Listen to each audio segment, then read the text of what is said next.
চলে এসেছি ব্যারাকপুরে। কাটা পোড়া মানে সে রোদের মধ্যে আমাদের কি মানে সে পুজোর মধ্যে কি চুলকানি হয়েছে। এই যে সাথে এসছে আমি ফ্যান নিয়ে দাঁড়িয়ে রয়েছি গাইস, কি গরম। ফ্যানটা দেখা, ফ্যানটা তো আবার তো এই যে ফ্যান তো নিয়ে এসছে, ফ্যান।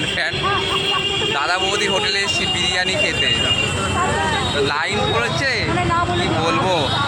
এদেরকে বলেছিলাম তাড়াতাড়ি আসতে, তাড়াতাড়ি এনে একটু লাইনটা ভালো পেতাম, সঠিক সময় খাওয়া যেত। কিন্তু এখন গাইস আমার পুরো মেকআপ ভটকে গেল। ওর মেকআপ তো ঘাটবে, রোদের মধ্যে লাইন দিয়েছি দাদা বৌদি হোটেলে বিরিয়ানি খেতে। লাইন দেখো, অবস্থাটা দেখো,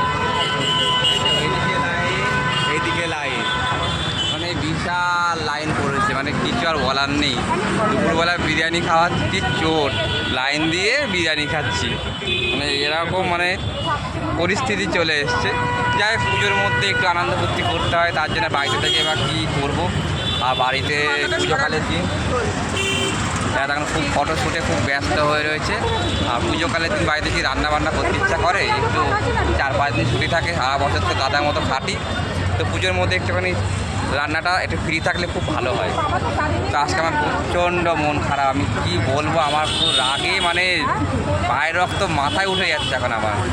আগে একবার আমার সে মানি ব্যাগ থেকে যে টাকা চুরি হয়েছিল, আজকেও হয়ে গেল আমার 500 টাকা আধা ঘন্টার মধ্যে চুরি।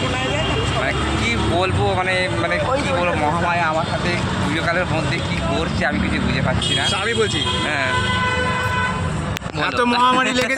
এত মহামারী লেগেছে এখানে, সব ভ্যাকসিন নিতে লাইনে দাঁড়িয়ে রয়েছে, তাই জন্য সব ভ্যাকসিন নেওয়ার জন্য লাইনে দাঁড়িয়ে রয়েছে।